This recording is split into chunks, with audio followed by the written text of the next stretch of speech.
Est-ce que vous m'entendez? Oui, c'est bon. Voilà. On va commencer. Donc, bienvenue à toutes et à tous à la boutique Potemkin. On est très heureux de voir aussi nombreux. En programmant une petite soirée autour de Jacques Rivette, je ne pensais pas qu'on allait... on ne remplit pas la boutique, mais ça fait plaisir. Ça fait plaisir parce que c'est un cinéaste dont on a édité les DVD, une partie, aux éditions Potemkin. Et puis, il y a quelques mois, on éditait donc L'Amour fou, son troisième long métrage, et Va savoir, beaucoup plus tardif. Et voilà, et on a eu l'idée avec les collègues des éditions de faire venir, d'avoir un plateau, qui est constitué de Jean-Pierre Calfon, donc comédien, qu'on admire dans ce film-là. Faites même plus. Qu'on vénère. Voilà. Pas comme là pour la différence. Qu'on idolâtre. Voilà. on va redoubler dans les superlatifs. Dont on est fanatique. Alors, on enregistre, il faut utiliser le micro. Je dire une chose, c'est Bulle, ça marche pas? Si, ça marche, mais si, ça marche, on vous entend. Bulle ne peut pas venir, elle est à Lausanne avec Barbet, ils sont sur quelque chose, je ne sais pas quoi, je n'ai pas demandé. Voilà, et elle vous salue, en tous les cas. Voilà. Gardez le micro. Ah bon, donc, chez moi après. On vous en fera peut-être cadeau si vous êtes gentil. Alors, et Nathalie Richard, qui est là, comédienne, également qu'on a retrouvé qu'on retrouve dans La Bande des Quatre, dans Au bas fragile. Donc c'est intéressant parce qu'on voit des générations de comédiens différents dans des films de ce réalisateur. Donc l'idée c'est d'échanger autour de Jacques Rivette, de son travail, de sa méthode de travail. Mais on a voulu compléter le plateau avec Paco Mtilman, qui est essayiste, qu'on retrouve sur le Tiennement, voilà. On trouve sur Blast, qui a écrit un livre à son dernier ouvrage, Le secret de la société, parle beaucoup de Jacques Rivette. Donc, voilà. Ah oui, ça. Voilà. Donc, et qui aussi et surtout a travaillé dans les bonus des films, de tous les films, quasiment tous les films qu'on a édités, des bonus passionnants. Donc voilà, et tu seras là en bonus. En bonus. Comme sur vos DVD. En expert. Voilà. En expert, en passionné, voilà, tout simplement. Passionné. Voilà. Donc, pour commencer peut-être, alors, déjà pour commencer, je me débarrasse d'être... Oui, vous avez besoin de quelque chose, Jean-Pierre, vous me dites, pas de problème. Moi je vous propose qu'on parle peut-être tout d'abord de L'Amour fou, parce que c'est le troisième film de Jacques Rivette, c'est un film important, c'est un film qui, quelque part assez fondateur.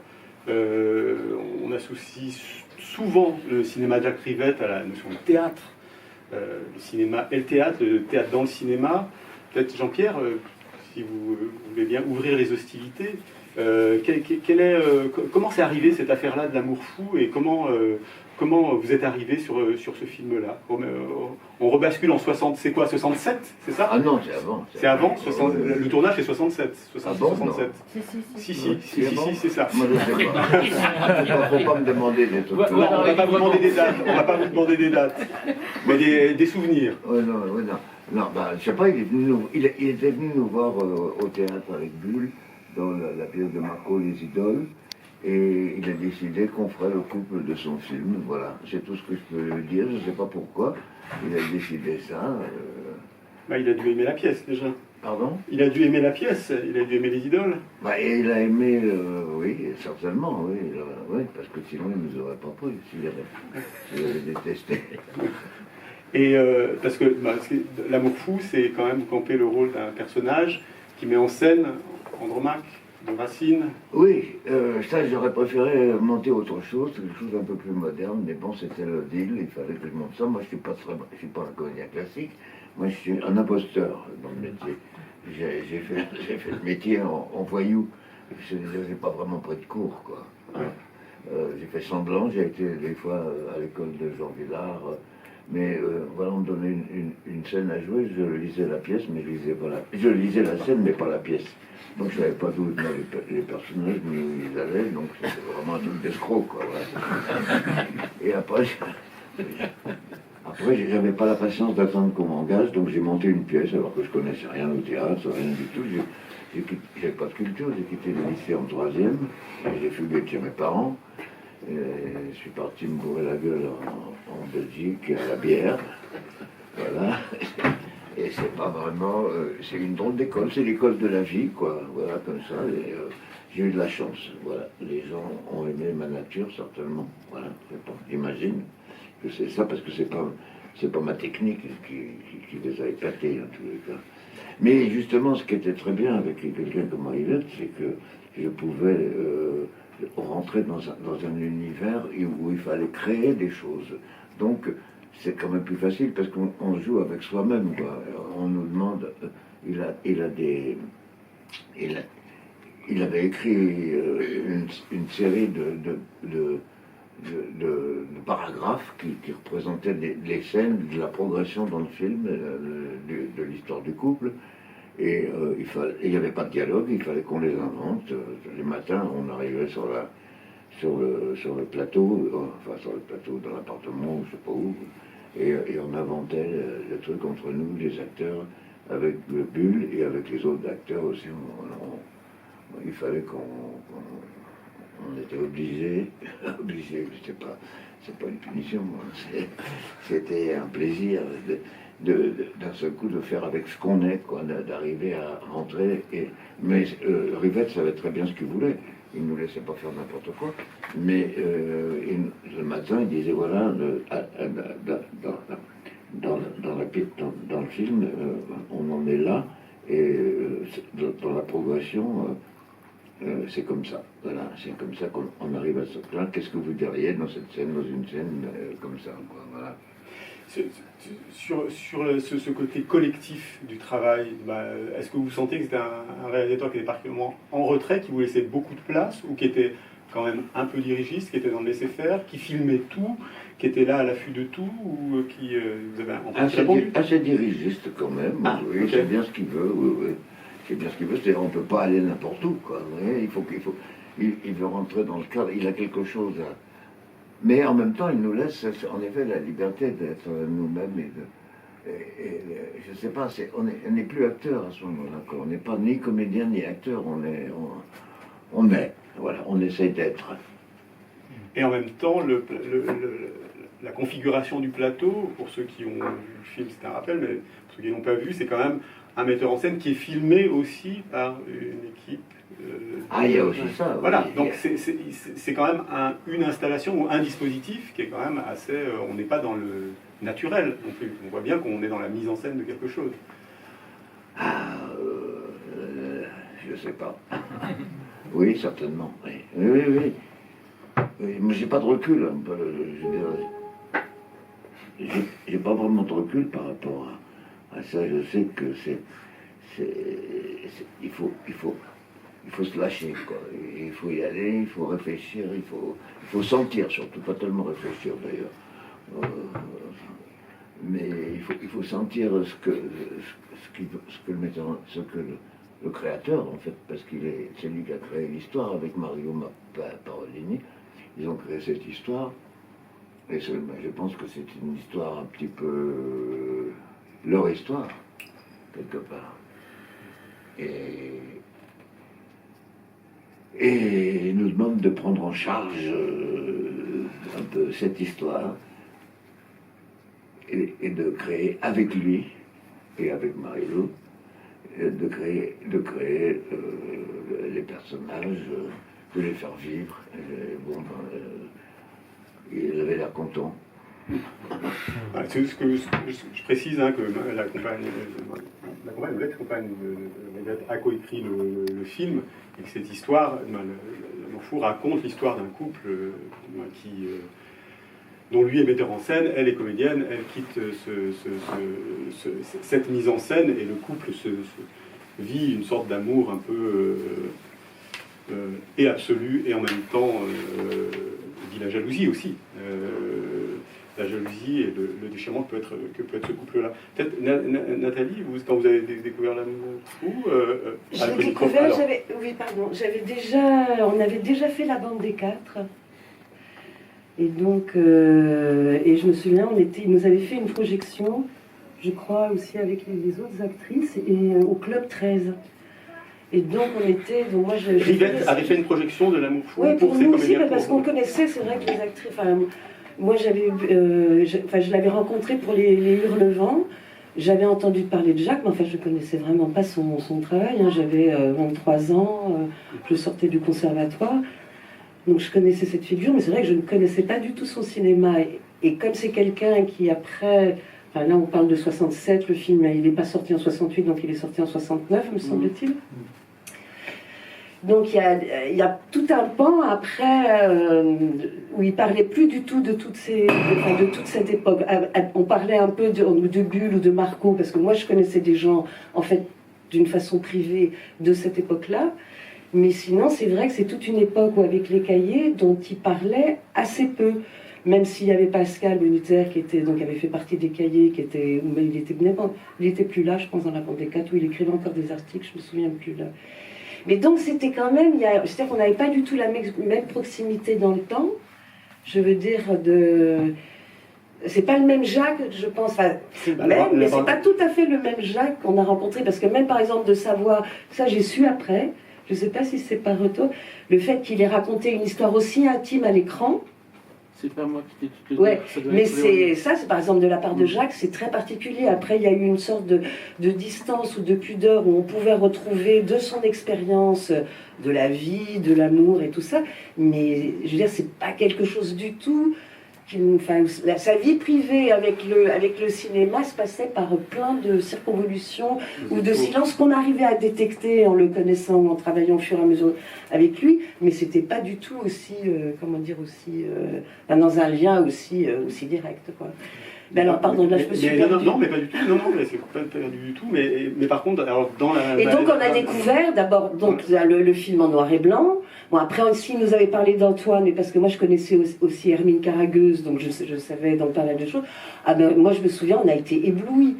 Éblouis d'abord des plans. Je savais aussi qu'il s'était inspiré un peu de Bergman et de Persona et tout ça. Et donc alors j'aurais voulu le revoir mais avant de venir, mais j'ai pas eu le temps. Mais j'ai vraiment des souvenirs de votre chambre. La scène de théâtre, en fait, j'ai un souvenir de Ring. Ah c'est ça, donc j'ai un bon souvenir et je me suis dit tiens c'est dingue, c'est-à-dire de montrer et après comme dans la bande, de montrer ce théâtre comme un lieu de boxe et où en fait et donc il y avait une sorte d'interaction entre leur déchirement amoureux, mais comment avec ce Ring il y avait stylistiquement quelque chose et surtout avec des alexandrins. Enfin je trouvais le truc vachement, en plus à cette époque-là j'étais une dingue des alexandrins aussi, donc et je me suis dit, tiens, mais il y avait déjà tout ce qu'on faisait, c'était, mais de façon je trouve presque plus grandiose pour moi que dans la bande des 4. Enfin, pas ça autrement. Et donc, effectivement, je pensais à Bergman et je me suis dit, waouh, c'est là où j'ai compris aussi la connaissance incroyable de Jacques et comment il avait une histoire aussi, en faisant son cinéma, il y avait une histoire de tous les cinémas, et je comprenais sa façon aussi de filmer. Mais là, je disais, j'ai revu, mais en fait, sur Internet, j'ai revu la scène avec Bulle où tu déchires tes vêtements et tout, c'est génial. Enfin, je veux dire, quand elle lui dit, et je revoyais, et Bulle, puis je découvrais aussi Bulle toute jeune. Et, il y a 20 ans d'écart, 88, la bande d'écart. Ouais. Et quand même, il y avait quelque chose de son travail, de la voix, du rapport absolument direct, presque gracieux, en même temps, elle est dingue cette scène. Je trouvais que c'était je sais pas si c'est toi qui l'as eu, ou si c'est Jacques, mais je trouvais ça génial. Au lieu de balancer des trucs, il découpe, il se déchire et il découpe au ciseau. Et je trouvais ça d'une violence à la lame de rasoir et d'une esthétique démente. Et en même temps, tel que t'es, c'est beaucoup, et en même temps, il y a une retenue, mais en même temps, il y a comme un mouvement. Mais déjà, le truc de la danse, par exemple, la gestuelle dans les plans, comment elle s'assoit sur le lit, plein de choses. Donc j'ai trouvé qu'il y avait une grande poésie et quelque chose de ces Jacques justement sur la passion que j'ai découverte, que je ne voyais pas comme ça après la bande des 4. Après j'ai compris ici, mais ça ne se passait pas de cette façon. Donc, voilà. pas comme si t'as envie de... Non, mais j'avais des questions aussi à poser, d'ailleurs, à vous deux sur ce que vous apportiez au personnage. Toi, Jean-Pierre, par exemple, tu as apporté Otis Redding à la Monfou. Tu as apporté le Rhythm and Blues. Entre autres, oui, entre autres.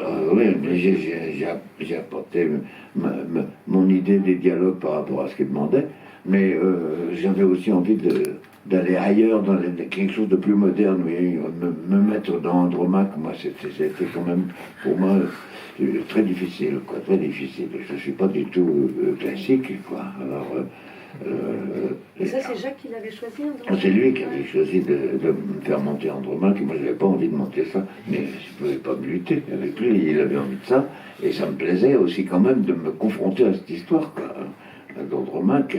Et en même temps, je n'aimais pas du tout comment les acteurs jouaient à l'époque, très théâtral. Et ce que je fais dans le film, c'est pas très bon, je trouve.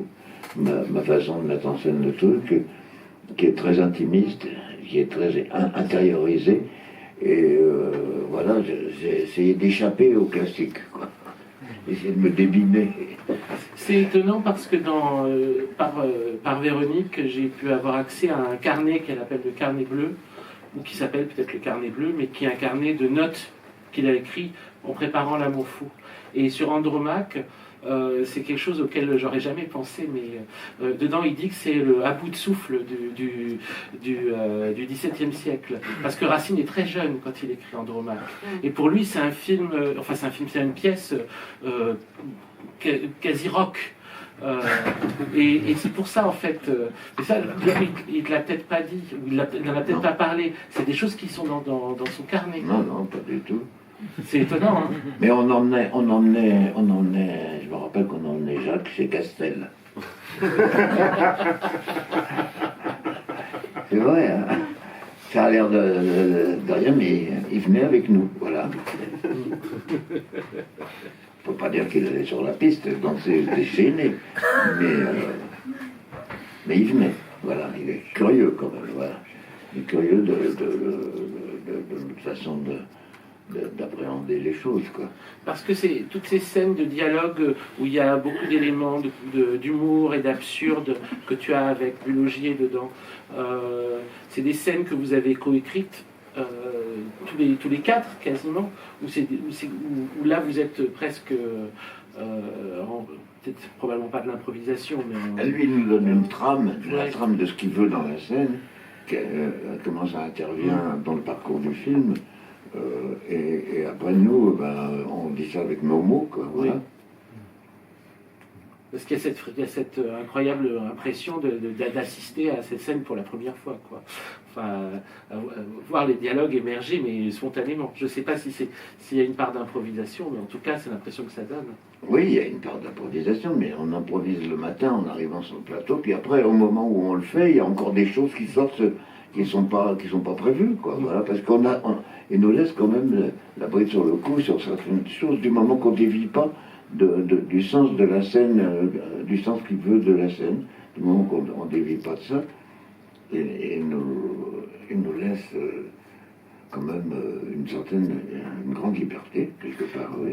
Non, mais c'est-à-dire que il y avait des répétitions le matin sur ce film-là. Je pensais que c'était vraiment une prise brute comme ça. Oui, on répétait, on préparait le dialogue qu'il fallait dire, quoi. Qu'il voulait qu'on dise, on préparait ça. Je ne peux pas dire qu'on répétait. Non, on répétait pas les scènes, mais on les préparait. Et puis après, moteur, allez-y, boum, paf, allons-y. C'était comment avec toi, Nathalie, à l'époque de la bande des quatre? Vous avez composé vos personnages en amont avec les scénaristes? Mais lui, il avait déjà écrit auparavant, puisque c'est un film qui devait se faire bien avant, qui s'est arrêté, qui a repris, qui aurait dû être fait avec Jeanne Moreau. Et puis finalement, ça ne s'est pas fait, c'est Bulle, il a appelé Bulle, et parce qu'il voulait retourner avec Bulle aussi, après l'histoire du Pont du Nord, et puis je pense aussi de retrouver Bulle après avec la disparition de Pascal, en fait. Et donc, il avait déjà tout un schéma du cours, ce serait avec un cours avec des femmes, la prof, des histoires de trajets, de banlieue, cet homme au milieu qui essaye de manigancer, comment on dit, de manipuler. Et il y avait l'histoire avec Nobel Peace et Marie Rivière, dont je suis la sorte de... Enfin, je suis censée plus ou moins incarner Marie Rivière et Nobel Peace qui avait donc des histoires avec la justice. Je dis ça parce qu'en fait, j'ai revu un peu, bon, mais je suis un peu fatiguée avec le veilleur, c'est-à-dire souvent il prenait quand même, il était toujours très, comment dire, très pointu sur les procès ou les injustices faites dans les procès, enfin il y a d'autres choses dont il parle aussi. Ah bon, donc ça c'était le schéma. Après, effectivement, on a trouvé notre nom, quel genre de scène on allait faire, pourquoi est-ce qu'on était venu là, pourquoi est-ce on faisait du théâtre, et quelles étaient nos relations entre toutes ces filles. Parce qu'il voulait aussi des caractères assez précis dans le cours, voilà. Mais après, il y avait, enfin les scènes, il voulait qu'il y ait Esther, il voulait qu'il y ait Corneille, donc c'était plus Racine, c'était Corneille. De morale, disons, et il tenait aussi à Suréma de Corneille, toujours aimer, toujours souffrir, toujours mourir. Donc ça c'était son... voilà. Donc après, voilà, effectivement, mais après nous on avait quand même, après, c'est-à-dire qu'on parlait des situations, effectivement, comme tu dis Jean-Pierre, de les préciser, de savoir quels étaient les enjeux, mais ensuite nous on avait Pascal Benitzer et Christine Laurent qui écrivaient à partir de ces séances de travail les dialogues. Donc il n'y a aucun dialogue, il n'y a pas d'improvisation du tout. Voilà. Mais en revanche, le travail avec Jacques, il fallait quand même que ces choses-là aient l'air spontanées. C'est ce qu'il voulait montrer, je pense aussi avec la bande des quatre, c'est une jeunesse. C'est vrai que c'est un des premiers quand même comme metteur en scène, et avec son âge qui prenait, parce que c'était le début vraiment des premiers longs métrages de jeunes réalisateurs. Il y avait beaucoup plus d'acteurs et d'actrices. Les écoles de théâtre commençaient à proliférer. Et c'était le premier qui a montré autant de jeunes femmes de cet âge-là et d'horizons et de conditions tout à fait différentes. Je pense que c'est un des premiers films en fait là-dessus. Et par exemple aussi d'avoir, il y a Fejria de Liba, et à aucun moment donné, il fait dire à Fejria qu'elle est d'origine algérienne, etc. Il s'en foutait comme de l'an 40, quoi. Donc c'est-à-dire qu'il montrait quand même une situation de la société française, sans appuyer sur les choses. Sans souligner, quoi. Exactement. Même quand on revoit par exemple la figure de Laurence, qui est entre le masculin et le féminin, c'est étonnant quand même ce qu'il fait. Ah, donc on n'était pas dans un cahier des charges, quoi. Non, du tout. À ce propos, justement, moi, dans Andromaque, j'ai fait engager 2 filles noires pour jouer Andromaque et sa suivante. Et ça, j'ai eu, comment dirais-je, un entretien avec le producteur qui se demandait qu'est-ce que je voulais faire là-dessus, si j'allais pas faire des trucs aberrants, quoi. Mais non, pour moi, c'était juste visuel.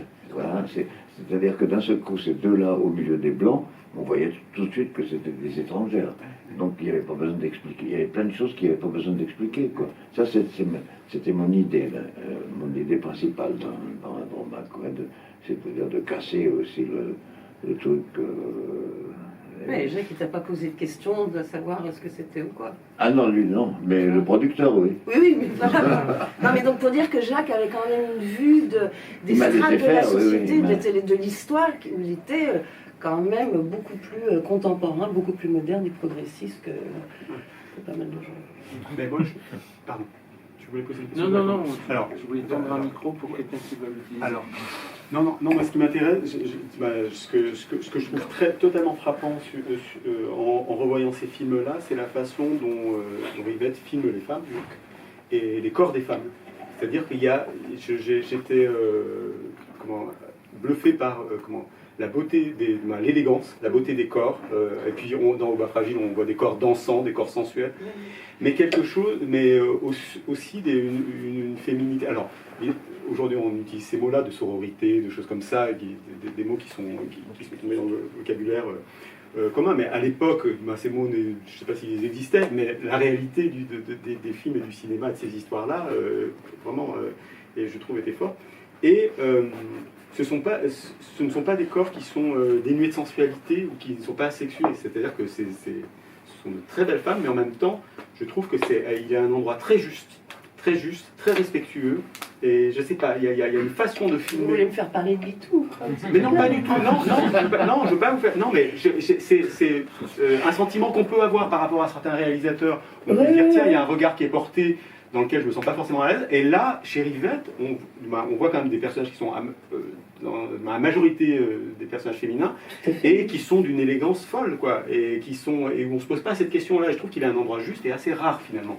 Oui, ben, je suis d'accord. Enfin, moi, je me suis jamais. Enfin, de toute façon, moi, je me suis jamais sentie. Enfin, quand j'ai accepté de faire cette histoire de corps plus ou moins dénudé, je dis oui, je sais pourquoi je dis oui, quoi. Donc après.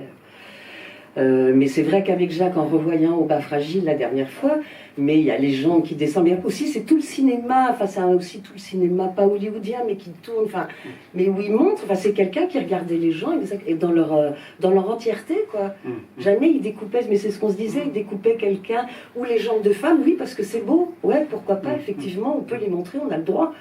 Enfin, je veux dire que c'est... Et la femme, enfin, je veux dire, elle a aussi envie de les montrer. Enfin, je veux dire, il n'y a aucune gêne à avoir une jupe un peu plus courte.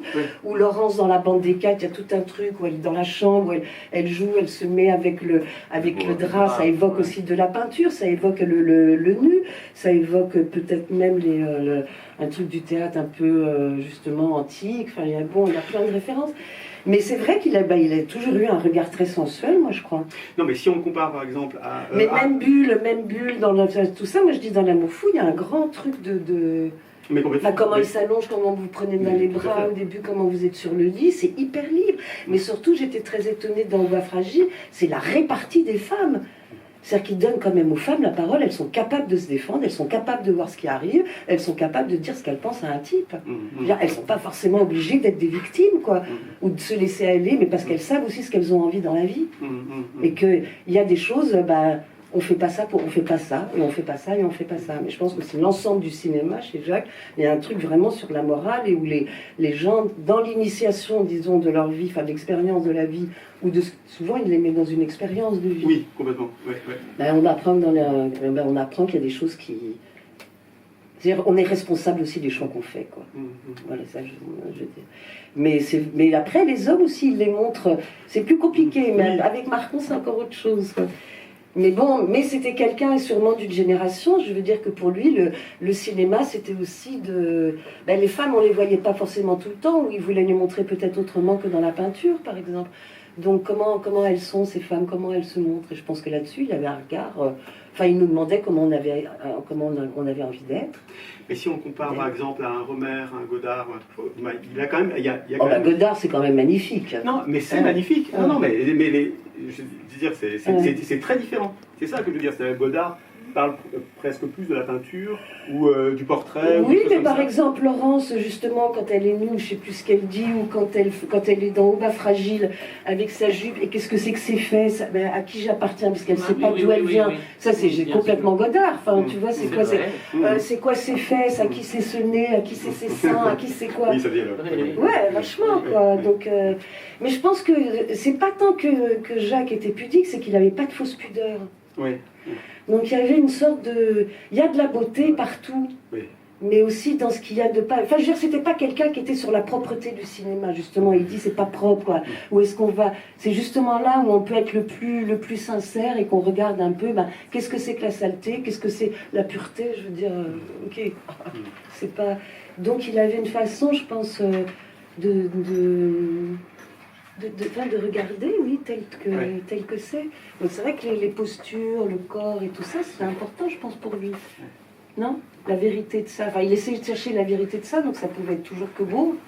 Et au niveau de la sensualité, Jean-Pierre, Comment? Je dis au niveau de la sensualité et des corps, la façon dont vous filmez aussi dans L'amour fou, Mais ce qu'il y avait de super, c'est qu'il nous a choisi, Bulle et moi, qu'on se connaissait bien. On avait déjà joué 2 pièces de théâtre de Marco ensemble, on était très proches l'un de l'autre. J'avais une grande admiration pour elle, pour sa façon d'être, de se comporter, pour ce physique absolument gracieux, comme ça, cette grâce qu'elle a. Tout elle me fascinait, quoi, quelque part. Et donc, avec elle et moi, on n'avait aucun complexe, aucun problème de faire pas faire n'importe quoi, mais je veux dire, en une scène, on s'embrasse beaucoup, on n'arrête pas de s'embrasser dans le film. Mais bon, c'est des baisers chastes quand même, hein. Je veux dire, on met pas la langue, quoi, si vous voulez. Mais il y a en même temps, il n'y a aucune gêne entre nous, voilà, c'est ça. Parce qu'on se connaît bien et on est frères et sœurs, presque, voilà, c'est ça. Frères et sœurs, mais un peu plus, quand même aussi, avec beaucoup d'amour. Moi, j'avais beaucoup d'amour pour Bulle, mais un amour platonique, quoi, et un grand respect, un amour pour l'artiste aussi, quoi. Voilà, c'est ça l'histoire. Voilà, c'est tout. Je ne peux pas en dire autre chose. J'ai pas assez de recul. Comme tu fais il y a toute une partie de ton développement là sur la femme, sur l'émancipation, sur les femmes émancipatrices qui s'émancipent dans le cinéma de Rivette et qui parcourent ces films. Oui, bien sûr. Le plus comment dire, manifeste, c'est Céline et Julie vont en bateau.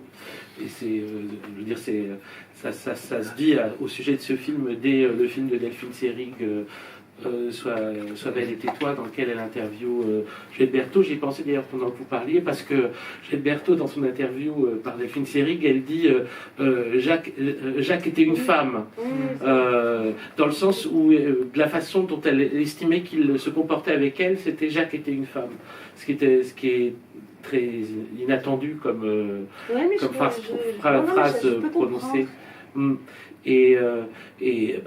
Céline et Julie vont en bateau, il y a ce truc très, très singulier, oui, c'est l'idée, le film a été fait, en fait, lui aussi, c'est toujours le même film qu'il a jamais fait, le Serpent de mer, qui est finalement devenu La Bande des Quatre. C'était la première version du film avec Jeanne Moreau, Phoenix, ça devait se faire au moment, en fait, où il a fait Céline et Julie vont en bateau, mais Jeanne Moreau a annulé. Et il s'est retrouvé avec Juliette Berthaud. Ils avaient le moyen de faire un film à ce moment-là et ils se sont lancés dans l'écriture d'un film, enfin, avec l'idée, et cette fois-ci, si c'était pas toujours un homme rencontre une femme, mais deux femmes se rencontrent, qu'est-ce qui peut se passer, etc. Elles deviennent amies. Et ils se sont associés, Juliette Berthaud avec Dominique Labourier. Juliette Berthaud et Dominique Labourier ont écrit ensemble leur partie, aidés avec le scénariste Eduardo Di Gregorio. Puis au bout d'un moment, Jacques Rivette a dit, bon, alors il y a un moment, il y a cette maison, elle doit, enfin, lui il a amené l'idée, il a arrêté, on va dire, l'idée de la maison, quoi. Et dans cette maison, il y a une autre histoire, cette histoire-là, elle va être écrite par Bulogier, Marie-France Pizier, aussi aidée par Eduardo Di Gregorio. Donc il y a eu des deux récits qui sont mis ensemble. Mais ce qui était totalement singulier avec ce récit-là, c'est là où... en fait, il a 20 ans d'avance sur le test de Bechdel, de la bande dessinée d'Alison Bechdel, le test qui est je veux bien voir un film, mais il faut qu'il y ait deux femmes qui parlent autre chose que d'un homme, qui soient amies, qui parlent autre chose que d'un homme pendant 5 minutes. C'est qu'on a un film avec deux femmes et c'est pas un film d'amour et ça parle pas de leur relation amoureuse, etc. C'est deux magiciennes et elles vont interrompre un récit qui se reproduit en boucle, qui est la mort de la petite fille. Cette fois-ci, ça ne se passera pas comme ça.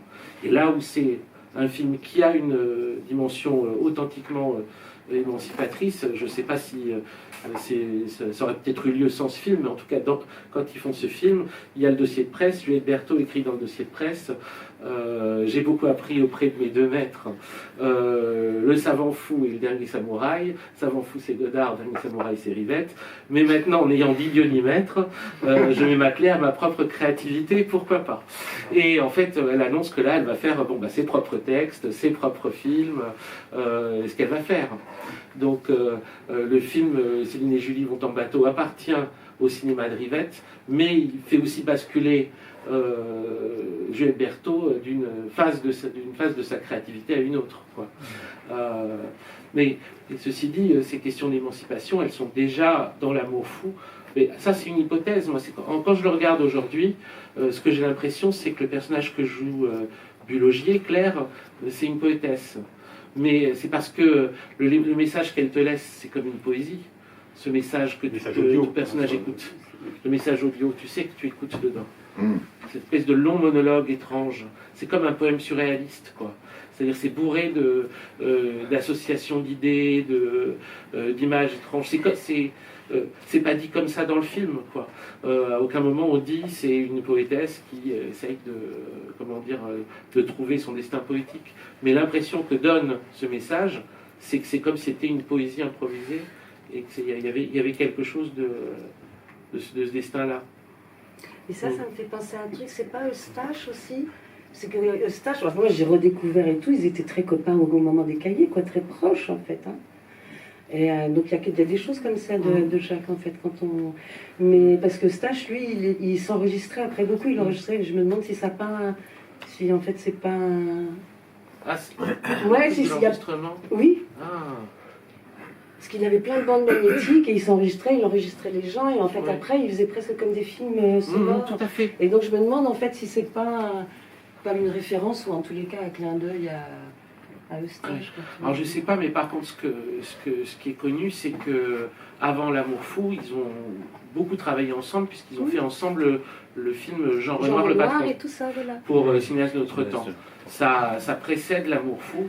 Et dans un entretien de Labarthe qui était publié dans le livre d'Hélène Frappa, Jacques Rivette, Secret compris, Labarthe dit c'est dans ce tournage de ce film que Rivette découvre quel est le véritable personnage du film, parce qu'en fait c'est très long, hein, Jean Renoir le patron, c'est incroyable, c'est formidable, c'est plusieurs épisodes, c'est doit être un des plus longs c'est un autre temps, et il y a au moins 1 heure où c'est juste un café entre Michel Simon et Jean Renoir après un repas dans un resto, et vraiment ils discutent librement, comment dire, c'est pas dirigé, quoi. Ça prend son temps, ça rigole, et Labarthe dit c'est là qu'il découvre son véritable personnage, ce n'est ni Renoir ni Simon, c'est le temps. Et il y a sans doute quelque chose, surtout c'est un truc qu'ils ont répété tous les deux, Eustache et Rivette, excusez-moi, puis j'arrête. Non, c'est parce que ça me fait penser au temps. Et ils ont dit tous les deux dans des entretiens différents qu'ils ont trouvé, comment dire, ils ont défini leur cinéma à partir de Renoir en le comprenant d'une façon différente pendant le montage de Jean Renoir le patron. C'est-à-dire, Eustache disait il faut s'inspirer de sa vie et des véritables paroles des gens et tout écrire en amont, et Rivette, lui, l'entendait par il faut aller dans la fiction mais ne rien préparer. Et dans les deux sens c'est excessif par rapport à ce qu'ils ont fait, mais on voit bien que ça a pris deux lignes complètement différentes, mais il y a évidemment comment dire, il y a un effet miroir quand on voit L'Amour fou d'un côté et L'amour de la putain de l'autre, par rapport aux durées, par rapport au noir et blanc évidemment. Oui, mais même le ton, même un certain ton. Mais ça me fait penser aussi, c'est parce que Jean, la dernière fois, parce que je parlais avec lui, il me disait, mais Jacques, avant, il avait rencontré une fois Fritz Lang, et Fritz Lang était vraiment sur la morale et tout ça. Mais en fait, Jacques était très imprégné par ça.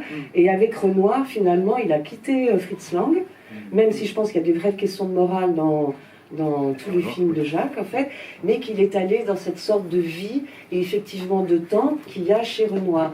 Mais le temps, c'est dans Le Veilleur, il dit, à un moment donné, ça j'ai trouvé ça génial, parce que je disais, mais c'est 2 heures, parce que là maintenant, il y a des films, ça dure 3 heures, qu'est-ce qu'on l'a emmerdé, parce que les films duraient 2-3 heures, ou peut-être possiblement plus, il aurait bien aimé, enfin, en dehors d'Antoine, que ça dure plus.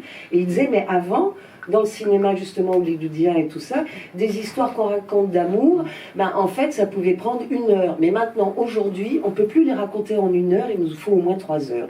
Ah ça j'ai trouvé ça génial. C'est intéressant ce qu'il dit. Oui. Il dit qu'on est dans une époque où on ne peut plus raconter les choses de façon aussi concise et condensée. Pas forcément parce qu'on connaît plus de choses, mais qu'il y a quelque chose qui s'est dilaté ou qui se comment on pourrait dire, qui s'émiette, enfin c'est très étrange quand même ce qu'il dit, et que donc pour vraiment être profond ou donner quelque chose à entendre, ça prend beaucoup plus de temps. Moi je trouvais ça génial. Ouais. C'est intéressant, enfin, Après, comme argument pour les producteurs. mais, moi, je trouvais... Et les distributeurs. Et distributeurs, oui. Non, mais enfin, il faudrait retrouver la façon dont il le dit, parce que c'est vraiment pertinent. Je me souviens, et moi ça me fait penser que justement son grand film de 13 heures, Out 1, moi je l'avais commandé en cassette vidéo au milieu des années 90. J'avais trouvé dans un journal la publicité pour ça, donc j'avais reçu en cassette vidéo, et c'était un truc assez parfait pour le temps d'un téléspectateur un peu insomniaque, quoi, comme moi. C'était et en fait ça a annoncé l'expérience que j'en faisais à ce moment-là. Bon, je le revoyais très très souvent parce que le film m'a obsédé et je l'ai revu très souvent toute ma vie. Mais sur le moment, j'avais une pratique qui était pas si différente de celle que moi et beaucoup d'autres gens, on aurait 10 ou 15 ans plus tard avec les séries télévisées sur le mode binge-watch, quoi. C'est-à-dire la nuit, regarder des heures et des heures de fiction. Et c'est quelque chose qui semblait déjà, comment dire, en prise avec ça. C'est des rythmes, et ça va avec ce truc de ces rythmes qui se rallongent. Qu'est-ce qui fait qu'aujourd'hui on propose des espèces de séries de 6 ou 7 épisodes, c'est souvent des mini-séries, mais qui sont en fait comme un long métrage très long en fait, qui sont pas véritablement de la série. Il n'y a pas l'effet feuilletonnant et tout ça, c'est une grosse fiction de 6 heures. Et oui, il y a un truc du temps qui s'est dilaté dans l'expérience de la fiction. Ou alors on ne croit plus au temps ou au direct, parce que... il faudrait que je revoie, parce que ça m'a vraiment interpellée. Parce que même dans L'amour fou, dans par exemple d'autres films, où il y a une répartie, et la répartie, ça va vite. Oui. Genre, je veux dire, il y a des traits d'esprit, il y a des traits d'humour qui datent d'une époque, mais de Jacques aussi, où ils étaient vraiment là-dessus, qu'il a essayé de retrouver dans d'autres films. Mais c'est plus pareil. Donc est-ce qu'aujourd'hui, on pourrait croire à dire « je t'aime ». Ok, et qu'est-ce qu'on fait après? Non, on dit je t'aime, attention, hein, ça vient de tout un truc. Non mais tu vois, est-ce qu'il n'y a pas aussi là-dedans, il exprime un défaut, c'est-à-dire qu'il y a une sorte d'immédiateté ou de vérité à l'autre, ben, qui ne se passe plus comme ça. Pourquoi? Je ne sais pas vraiment. Mais est-ce que, tu vois, que l'histoire d'amour, ben, elle va prendre des détours et des trucs, des complications, alors que peut-être on se dit ça, et puis après, qu'est-ce qu'on fait? Enfin, c'est un peu comme l'histoire, ben, deux femmes sont ensemble, ok, ben, elles vont peut-être pas parler d'un type. C'est facile, je veux dire qu'on accepte. Et enfin, il faudrait que je revoie, mais ça m'a vraiment interpellée. J'ai pas tout compris, mais je pense que c'était complexe, son impression. Alors, Jean-Pierre, peut-être sur cette, qu'est-ce que vous pensez de cette histoire de temps, ou du temps chez Rivette, des films que vous avez peut-être vus ou revus, et après, si vous préparez vos questions, si vous en avez, parce que je vais faire circuler le micro. Moi au départ, j'étais pas du tout pour la longueur, je savais pas que ça allait être long comme ça, j'étais surpris. On improvisait des trucs, et puis on se disait, moi je me disais, il y a des choses que je déteste que j'ai faites, par exemple, parce que je me suis lâché, donc il y a des choses que je déteste, et je me suis dit, c'est pas grave, ça va être coupé au montage, ça va partir à la poubelle, mais pas du tout, ça partait pas à la poubelle. Mais j'ai fini par comprendre autre chose, voilà, c'est que, en effet, quand on embarque les gens dans une histoire plus longue, on leur donne le moyen de se projeter, de rentrer plus dans la vérité des personnages, quoi, dans la vérité des êtres humains. Voilà, c'est pas juste hop, on monte, on coupe, on fait ci, on fait ça, et voilà, on vous montre quelque chose. Là, c'est autre chose que c'est pas seulement montrer, c'est faire participer presque les gens. C'est ça que je dirais avec le temps. Voilà, c'est quelque chose comme ça. Ouais, après moi, c'est vrai que les souvenirs de certaines scènes, c'est des moments où je sens que même à travers le montage, même à travers le monté, il y a une recherche d'un moment ou d'un instant ou de quelque chose qui doit se mettre en place et qui a besoin d'une durée. C'est vraiment ce sentiment-là, je me suis dit, mais pourquoi là, il ne coupe pas? Et en même temps, je me dis, mais non, mais il ne mettrait que ce plan fabuleux. Il serait sorti comme ça. Il a besoin. Il n'existerait pas. Ouais. Il a besoin d'accoucher, il a besoin d'être préparé, il a besoin d'être je sais pas, une sorte de gestation comme ça du plan, j'en sais rien. Mais chez Rivette, je trouve que c'est quand même assez. ça serait difficile de dire tiens, on enlève, on coupe là, on taille. Non, c'est pas. Mais pour Jacques, je pense aussi, il y avait un truc, c'est que tu as raison, c'est aussi que dans une salle de cinéma, ça doit être un moment, c'est un moment de votre vie, c'est un moment aussi où on peut s'évader, on peut être avec le film, et puis à côté du film. Avec les personnages. Avec les personnages. Enfin, c'est aussi effectivement vraiment travailler une place du spectateur et que ce temps, il vous est donné, mais vous en faites ce que vous en faites ce que vous voulez. Vous pouvez vous en extraire, ou le subir, ou s'emmerder, ou s'ennuyer, mais dans l'ennui, on peut trouver des trucs. Enfin, effectivement, il y a quelque chose de je sais pas, faut que tu fasses un autre bouquin là-dessus. Oui, non, mais... Et puis peut-être que c'est pas aussi, il n'y a pas à être efficace aussi comme ça, peut-être qu'ils sentaient aussi dans un monde qui va si vite, il y a un moment donné, il faut s'arrêter, quoi. Et on regarde autrement, je sais pas, où je pense à Arras, moi, ce que je trouve sur le tableau, c'est-à-dire que le tableau, il vous regardez le tableau, ça prend du temps.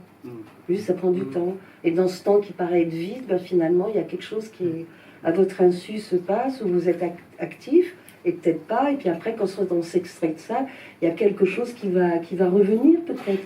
C'est de sentir aussi, peut-être, il était aussi, après Jacques, vachement sur l'invisible, ce qu'on voit pas, et ce qu'on voit. Donc c'est vrai que pour ça, ça peut pas se passer...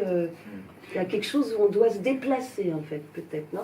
Mais c'est pas un temps anodin aussi, c'est un temps de la création. Aussi. C'est-à-dire que c'est un temps de la création, de la répétition, c'est un temps de la peinture, c'est ce temps-là un peu mystérieux aussi. Et complètement. Oui, non, c'est juste que ça me faisait penser ce que tu disais, Nathalie, à ce j'avais une discussion avec un musicien sur les ragas indiens. Oui, et le temps dans lequel te met un raga, tu prends un raga de 3 minutes, quoi. C'est forcément 20 minutes, 30 minutes, 40 minutes. Et si tu écoutes, tu t'assois et tu écoutes un raga, ça te met dans un état très spécifique, quoi. Ça change ton état. C'est un état qui n'est pas le même que si tu veux juste écouter une chanson de 3 minutes. En effet, aussi, ça déjoue le piège dans notre vie qui est de rechercher l'efficacité à tout prix. Le film se met à respirer et il devient d'autant plus mystérieux, en fait, parce que tu parles de l'invisible aussi. Oui, à ce moment-là, on se met à interroger les relations entre les personnages, on voit les détails. Dans le plan aussi, quoi. Absolument. Donc, peut-être que la scène, elle n'est pas forcément là où on pense. Oui, tu te mets à habiter le film. Oui, exactement. Ouais, peut-être quelque chose comme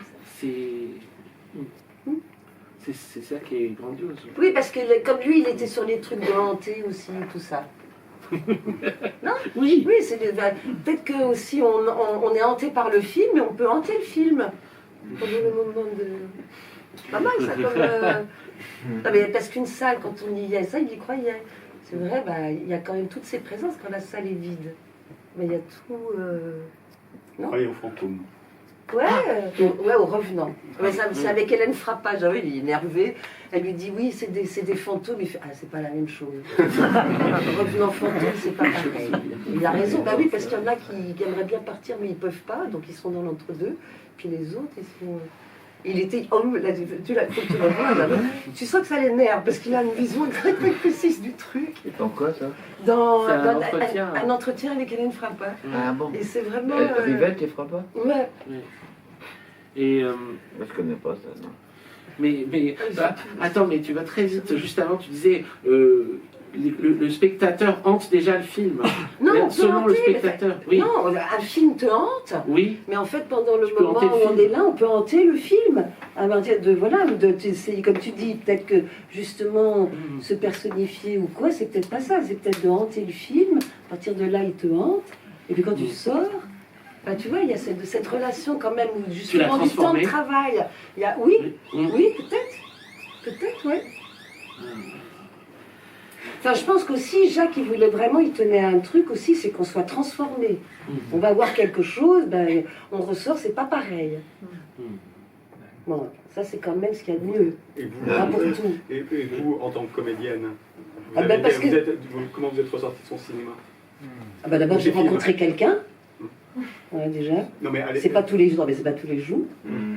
D'abord, les partenaires, c'est un peu ce que tu dis, quoi. On passe, et aussi tout ce temps de travail qu'on passait pendant 2 mois, ça veut dire qu'aussi, et après quand il reprenait des gens, parce qu'il a repris des acteurs plusieurs fois, c'est qu'aussi il y avait une sorte de connaissance, on se comprenait pas forcément, enfin, pas toujours avec le même vocabulaire, donc il y avait des choses qu'on n'avait plus besoin de se dire.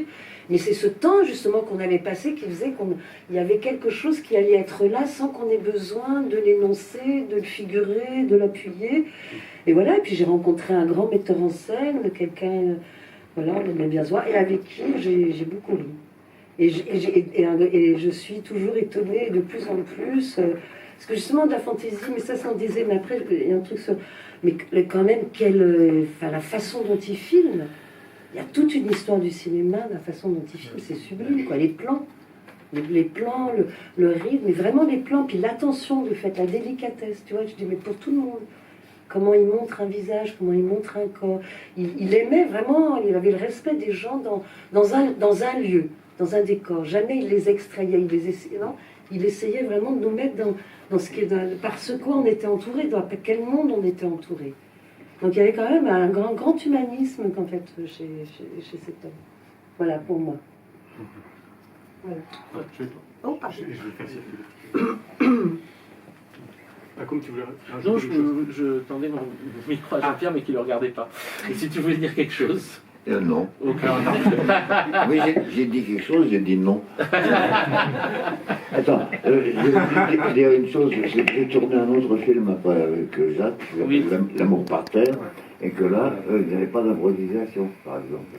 Ils écrivaient les dialogues avec Pascal Benitzer et Marie-Louise Paraghini, je crois aussi, Oui. qui étaient là. Oui, Hein. oui. Et ils nous donnaient les textes juste avant la scène. Il fallait qu'on se mettait dans un coin avec, je me rappelle, avec Géraldine Chaplin. On se mettait dans un coin, on apprenait le texte et on venait le recracher tout de suite. Mais c'était très écrit, là. C'est intéressant de passer d'un truc où on joue avec ce qu'on fait soi-même et puis après avec ce que les autres vous donnent. C'est intéressant comme bascule. Je fais circuler le micro.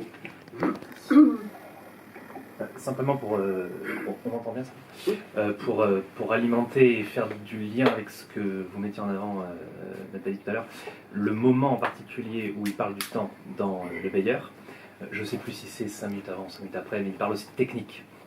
Et ce qui est assez amusant, c'est que donc c'est Serge Danet qui fait l'entretien, et ce même Serge Danet, donc dans les itinéraires d'un cinéphile avec Régis Debray, il y a un moment où il dit qu'une chose à laquelle il ne croyait pas et qu'il a fini par comprendre au cours de sa cinéphilie, c'est que les choses naissent très fortes et périssent très vite, et que quelque part, dans une espèce de tradition basinienne, il fallait redoubler d'efforts pour retrouver l'intensité originelle de ce que le cinéma a offert en fait, dès les premiers temps justement, dont Fritz Lang faisait partie.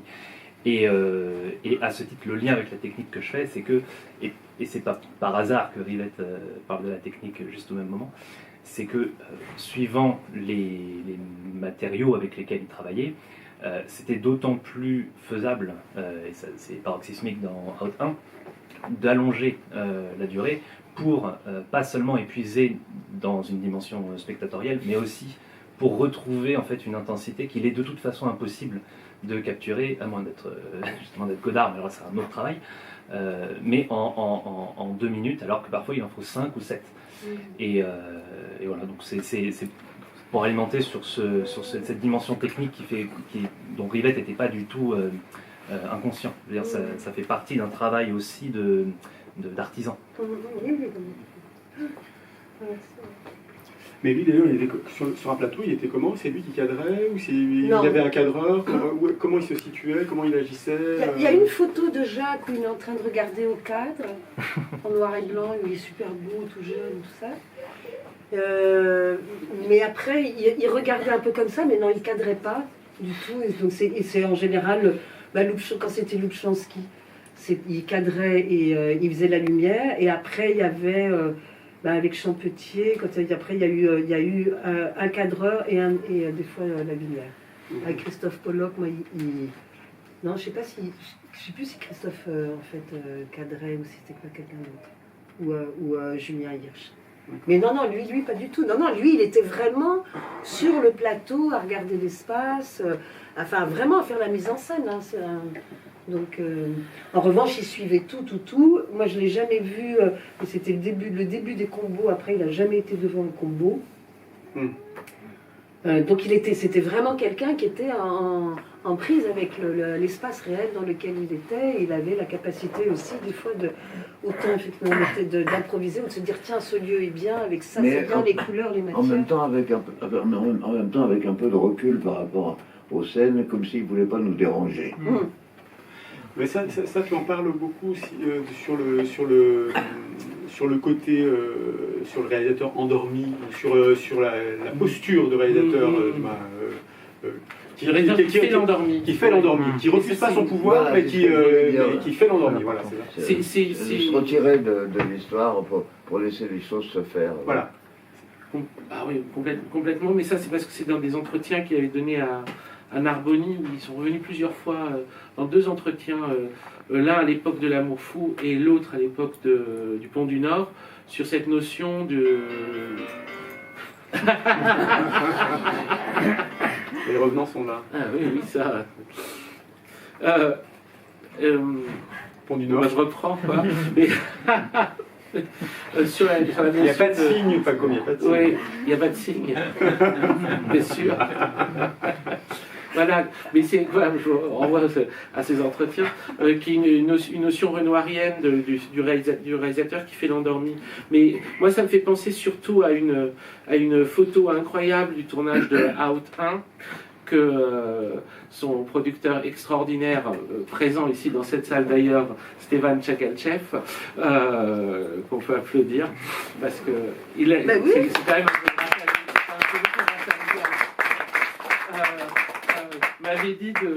m'avait demandé d'analyser quand j'écrirai mon livre Le secret de la société, parce que c'est...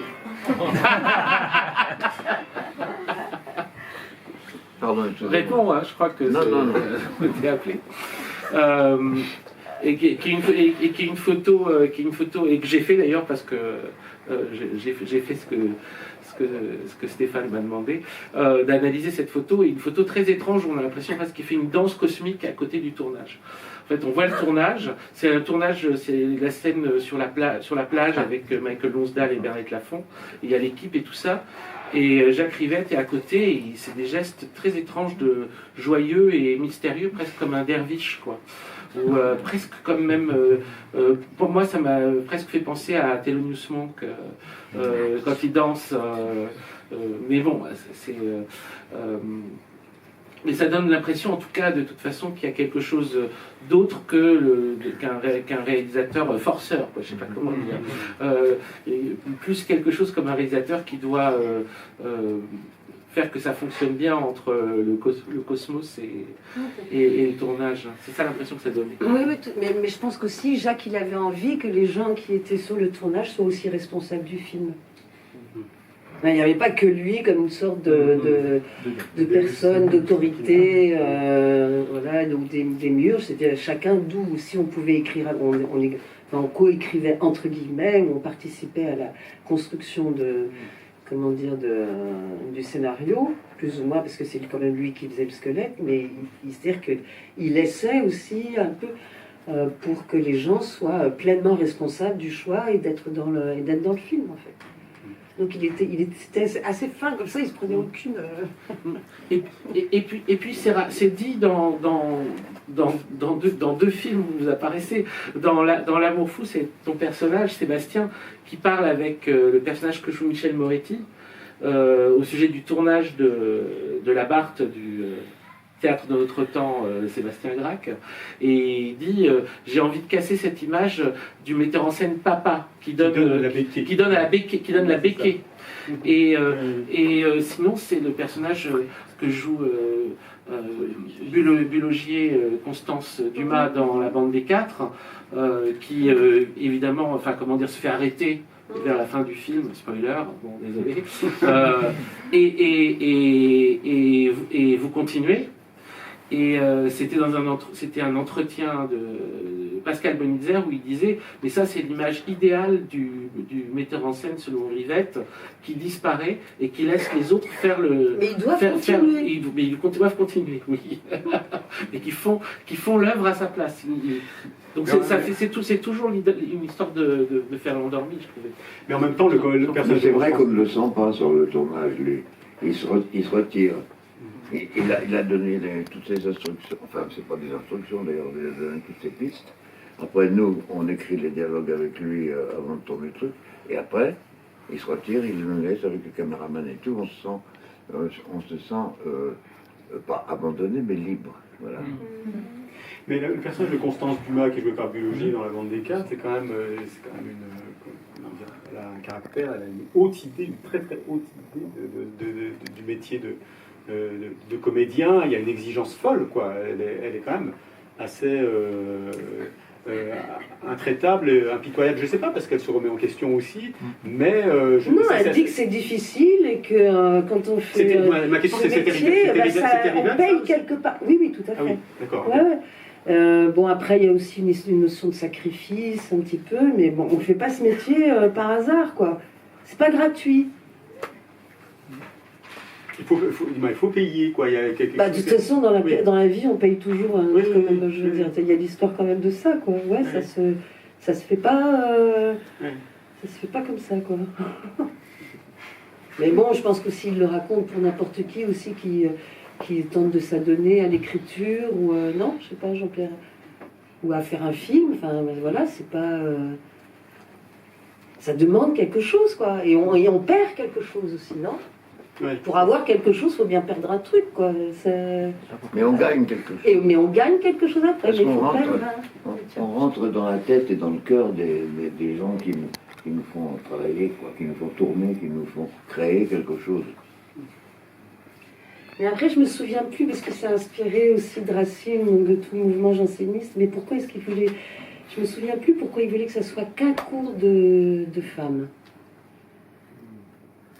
Là, j'ai un blanc, là, je pourrais pas... Que ce soit qu'un cours de femmes, mais c'était comme l'école à Saint-Cyr, voilà, où il y avait, je ne sais plus comment il s'appelle, le cours de théâtre, c'était effectivement, que des jeunes femmes.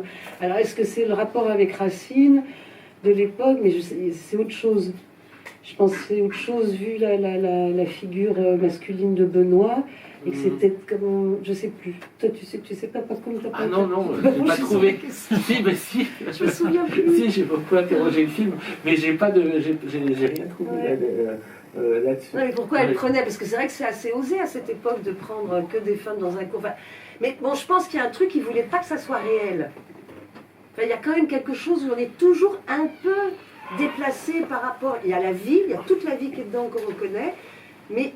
c'est un peu à côté. Je pense que voilà. Ah oui. Donc il y avait pas, c'était pas la réalité du cours non plus. Donc peut-être comme ça on entend mieux l'histoire de ce voyou, la fuite. Qu'est-ce que c'est que de vouloir s'adonner à quelque chose comme un voyou? Il s'adonne à ses crimes, enfin à ses actes.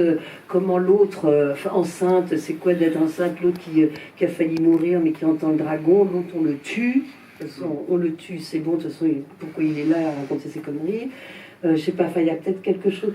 Parce que de Céline et Julie, il était très, très imprégné. Il y a eu plusieurs histoires de procès. Et il aimait plus l'image de la France. Et il a décidé justement, parce qu'il voulait plus représenter la France comme ça, il voulait plus entendre la France comme ça. Et c'est comme ça qu'il s'est mis à faire Céline et Julie montent en bateau, avec cette histoire de fantômes et d'autres mondes. C'est-à-dire qu'il voulait plus représenter la France. Politique. Donc c'est pour ça qu'il y a un truc, pardon. Oui. C'était quoi? Alors non, mais... D'où ce décalage? Il y a toujours un décalage, en fait. Il y a un truc qui est dingue, en tout cas, avec ce film, et moi j'ai mis beaucoup de temps avant le repérer, parce que je l'ai vu souvent, mais à un moment, je me dis, il y a quand même quelque chose de bizarre avec ce début, c'est que le début du film, La Bande des Quatre, on commence avec donc le personnage de Anna, qui est dans un café, qui est au café, qui lit son texte, qui boit son café tranquillement, et elle met son manteau, elle traverse tout un passage, elle rentre dans le théâtre, et quand elle rentre dans le théâtre, elle rentre en fait sur la scène, dans sa scène. Et elle est rejointe immédiatement par l'autre et la scène commence. Et au bout d'un moment, il y a Bulogier qui l'arrête, qui fait stop. et puis qui reprend, qui dispute un personnage. Mais ce qui est pas du tout réaliste, c'est que ça voudrait dire que les personnages peuvent partir du théâtre, aller prendre un café et se mettre en état suffisamment de temps, le temps qu'ils veulent, et revenir pour montrer leur scène. Parce que c'est comme ça que c'est montré. C'est un truc impossible. C'est-à-dire que les gens dans la salle attendraient le temps que l'autre se sente prêt. C'est du cinéma. Mais c'est irréel, quoi. Mais on l'accepte. Et on accepte, et tout va après, du coup, on accepte beaucoup de choses qui sont très bizarres, paradoxales, perchées, mais parce qu'on a accepté cette première idée dès le départ. Et le film, ce qui est incroyable aussi dans La Bande des Quatre, c'est le nombre de questions qu'il pose qui ne sont pas répondues. Mais il y a un embranchement de questions. On peut ressortir avec 15 morceaux d'intrigue qui vont, comme si c'était presque un épisode d'une collection d'histoires de personnages qui reviendraient, qui auraient d'autres aventures. Mais je sais plus si c'est la dernière fois, mais c'est vrai que dans les films de Jacques, il y a un truc, parce qu'on essaye de savoir à chaque fois qu'est-ce que ça veut dire, mais en fait, il pose plus de questions que de donner de réponses. Et le truc peut-être d'histoire du temps et tout ça, c'est intéressant. C'est-à-dire qu'on ressort avec plein de... ou ces jeux de pistes, ou comme ça, mais que c'est peut-être qu'un film, là, s'il y a une vertu, disons, c'est qu'on ressort avec pas mal de questions. Et sans se dire, ah, le film c'était ça, puis c'était ça, puis c'était ça. En fait, on s'en fout. Parce que peut-être qu'on a été traversé aussi par tellement d'autres choses d'éprouvées dont on ne peut pas donner un nom. Mais en revanche, ça ouvre des lieux de pensée, ça ouvre des lieux de vide aussi peut-être, ou de trucs comme ça. Et peut-être que la question du temps aussi, elle est là-dessus avec Jacques. Peut-être des histoires de... C'est tout ça. Allez, peut-être des questions. Alors, peut-être quelqu'un d'autre. Hein. Oui, alors. Question. N'hésitez pas à se mettre. Si personne d'autre veut, vas-y. Ouais. Hop, merci. Moi, j'ai une hypothèse pour aller sur la question. Pas une question, pourquoi... c'est une hypothèse. Alors. Oui, c'est une hypothèse, mais c'est pour laisser rebondir aussi, parce que c'est sur la dimension politique. De pourquoi, dans La Bande des Quatre, il décide de ne filmer une troupe qu'exclusivement féminine.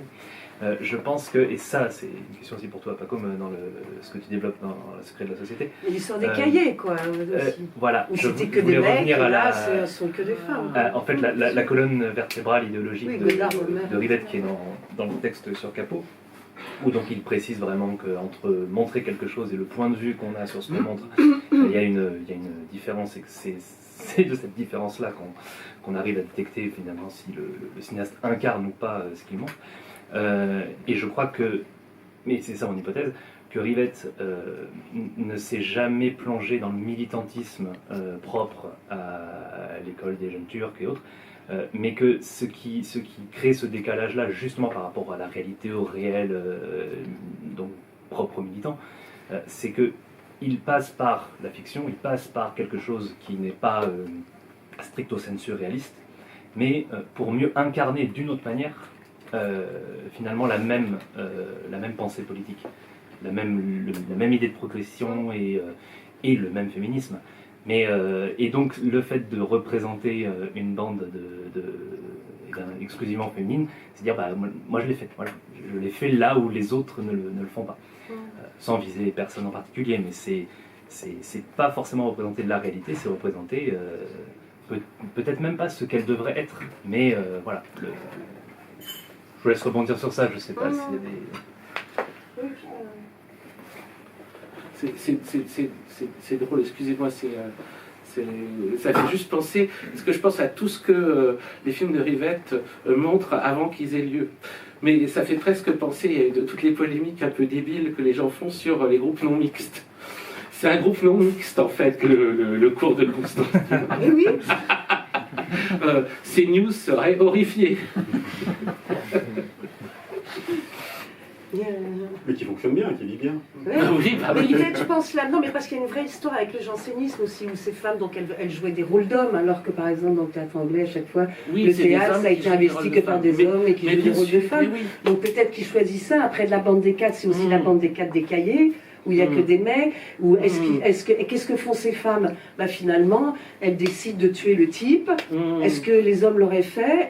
Cette femme-là, directrice, elle sauve quand même ce type-là, elle le cache et elle le met. Est-ce qu'une bande de mecs l'aurait fait? Ou au cahier, est-ce qu'ils ont sauvé tout le monde des cahiers quand ils se sont fâchés?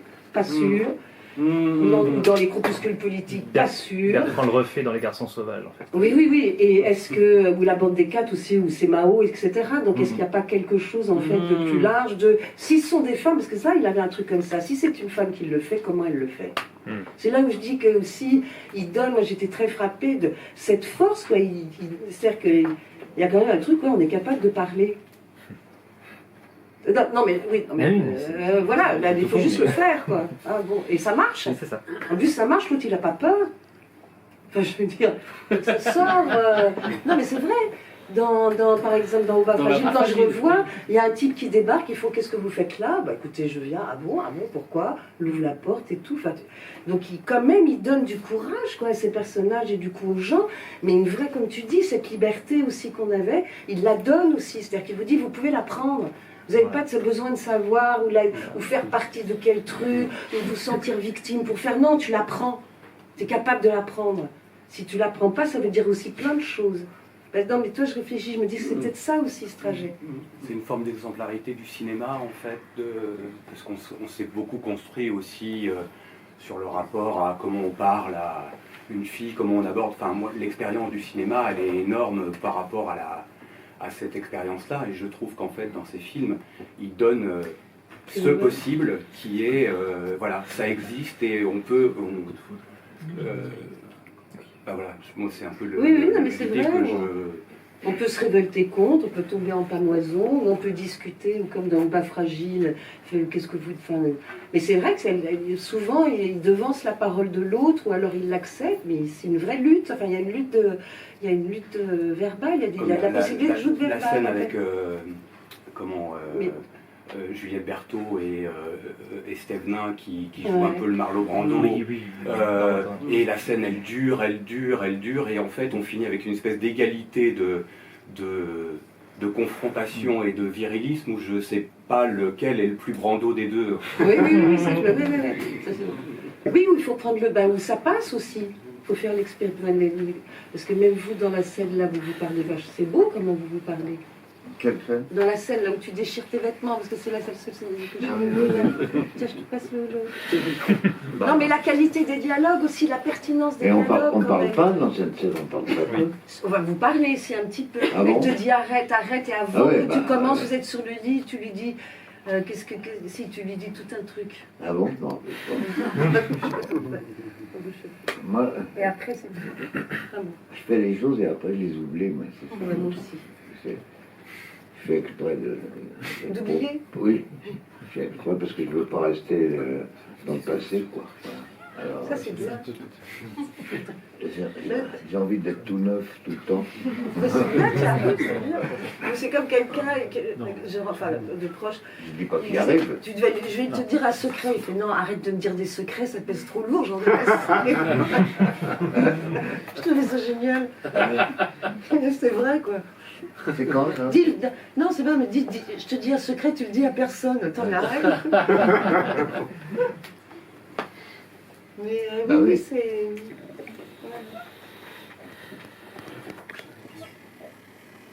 J'ai une question pour Paco. Oui. Je suis en train de lire actuellement ton dernier livre. Oui. Je voulais savoir juste le rapport entre Balzac, parce que tu parles pas mal de Balzac, et de Rivette en fait, dans Le secret de la société. Oui. L'articulation et le lien. Waouh. Big subject. C'est complexe parce qu'il est associé à... En fait, Rivette a été associé à Balzac avant même son premier film. puisque la première mention de Paris nous appartient, c'est dans un film qui précède Paris nous appartient, c'est dans Les 400 coups de son ami François Truffaut. Alors le film était déjà en préparation, quoi, mais il n'était pas terminé puisqu'il a mis plusieurs années à se faire. Et donc il y a une scène où le petit Antoine Doinel fait un hôtel en hommage à son dieu, Balzac. Il est appelé à dîner par ses parents, et puis on a les conversations des parents, et l'hôtel prend feu. Et alors le beau-père commence à s'énerver, et la mère, pour détourner l'attention du beau-père qui va s'énerver pour qu'on continue à passer une bonne soirée, dit si on est au cinéma. Et lui il dit qu'est-ce qui passe? Elle fait Paris nous appartient. Il fait ah bah alors si c'est un complot. Et en fait dès la première scène qui parle d'un de ses films, la première fois finalement qu'on mentionne un de ses films, on lui associe et le complot et Balzac. Et c'est presque quelque chose, comment dire, avec lequel il va avoir affaire, mais il s'en défaussera beaucoup dans les entretiens. Alors qu'il dira qu'il est le dernier de la nouvelle vague à avoir lu Balzac, qu'il connaissait beaucoup moins bien Balzac que les autres, qu'il y est arrivé très lentement, qu'il avait du mal à rentrer dedans, etc. Et même à l'époque de Out, alors, mais je ne sais pas si c'est vrai ou si c'est des fausses pistes, hein. Moi je dis juste ce qui est dit dans les entretiens, hein. Mais il disait qu'à l'époque où il a fait Out, l'idée lui est venue de l'Histoire des 13 une semaine avant le tournage, ou vraiment très tardivement, et qu'au moment où il avait fait le montage, il n'avait lu que le premier roman de l'Histoire des 13, Ferragus, qui les a lus ensuite. Vrai, pas vrai, et ensuite, bon, de toute façon, ce qui se passe, c'est que ça va être d'abord le seul à avoir s'être autorisé à faire un film d'après Balzac, mais très réinventé, qui est La Belle Boiseuse, enfin de réadapter un Balzac très librement. Et à ce moment-là, même dans un entretien, il dit, c'est extraordinaire parce que c'est passionnant, hein, des sujets comme ça, il dit, alors je l'ai dit, je l'ai pas dit 3 fois, mais je l'ai dit 333 fois, donc ce que j'ai dit 333 fois est d'autant plus vrai, on ne peut pas adapter Balzac, on peut juste que s'en inspirer, faire une véritable adaptation de Balzac, c'est impossible, ce n'est pas intéressant, on fera de l'illustration, etc. 2 ou 3 ans plus tard, il y a Ne touchez pas la hache, qui est le seul vrai adaptation pur jus de Balzac, qui est une adaptation de la Duchesse de Langeais de l'Histoire des 13. Donc on a du Balzac partout. On a du Balzac, c'est vrai, invisiblement dans le titre du premier film. Sauf que ce ne serait pas venu de lui, puisqu'on ne sait pas qui c'est venu. Peut-être qu'une biographie de Rivette qui est en cours nous l'indiquera. Je ne sais pas, il n'a jamais voulu dire le nom de l'acteur qui avait trouvé le titre, puisque c'est un acteur avec qui il devait faire le film, qu'il n'a pas fait, avec qui il s'est fâché. Mais il a quand même trouvé le titre. Et c'était une discussion avec cet acteur-là, et que c'était en gros trouver quelque chose qui ressemblait un peu à nous deux Paris. Loin, à nous deux maintenant, qui est la phrase que dit Rastignac à la fin du Père Goriot, et c'était un peu, en tout cas une idée un peu comme ça, qu'il fallait que le gars aurait trouvé Paris nous appartient, Rivette là aurait trouvé ça super, et se sera rendu compte un peu plus tard en le relisant qu'en fait Paris nous appartient, la phrase elle est telle qu'elle et séparée du reste dans Victor-Marie Contubo de Peggy, qui est un de ses livres préférés, et qui précède juste un paragraphe où Peggy du reste cite Balzac, etc. Je dis ça peut durer longtemps, hein. Mais enfin pourquoi vous avez des tonnes et des tonnes, enfin il y a des tonnes de portes par rapport à cette question-là. Le fait est clairement que une grande partie de son cinéma a eu affaire avec Balzac, ou en tout cas s'est retrouvé même la bande des 4, puisque le personnage que joue Benoît Régent, à un moment dit qu'il s'appelle Dumarsais. Il se donne comme s'appelant Dumarsais. C'est le nom d'un des membres enfin comment dire, un personnage de Balzac et un des 13. Donc vous avez vu vous avez vu oui. Alors, c'est très bien. On va peut-être continuer la conversation de manière un peu plus informelle. Okay. On va peut-être s'arrêter là. Alors, juste pour après que j'ai saoulé tout le monde avec un... Non, pas du tout. Non, pas du tout. Mais leur tourne et malheureusement des petits contraintes. Alors, il y a beaucoup des Rivettes, la plupart des Rivettes qui sont en vente. On a édité, Carlotta en a édité également. Donc, vous pouvez les faire dédicacer, si vous voulez bien, Jean-Pierre, si vous voulez bien, voilà, par Jean-Pierre, Calfon, Nathalie Richard, si voilà, c'est possible. Il y a aussi les ouvrages de Pacôme qui sont là, dont le dernier, donc Le secret de la société, que vous pouvez faire dédicacer à Pacôme. Voilà. En tout cas, il parle beaucoup de Rivette. Ben donc ça parle, il parle beaucoup de Rivette. Donc un grand merci Jean-Pierre d'être venu jusqu'à nous.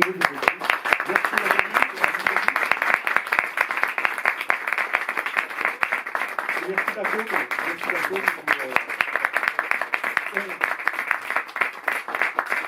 Donc, vous ne bougez pas, et voilà, tout ce qui en rentre en caisse, et voilà, et à la caisse, et puis vous pouvez venir ici. Merci. Ah, d'accord. Très bien.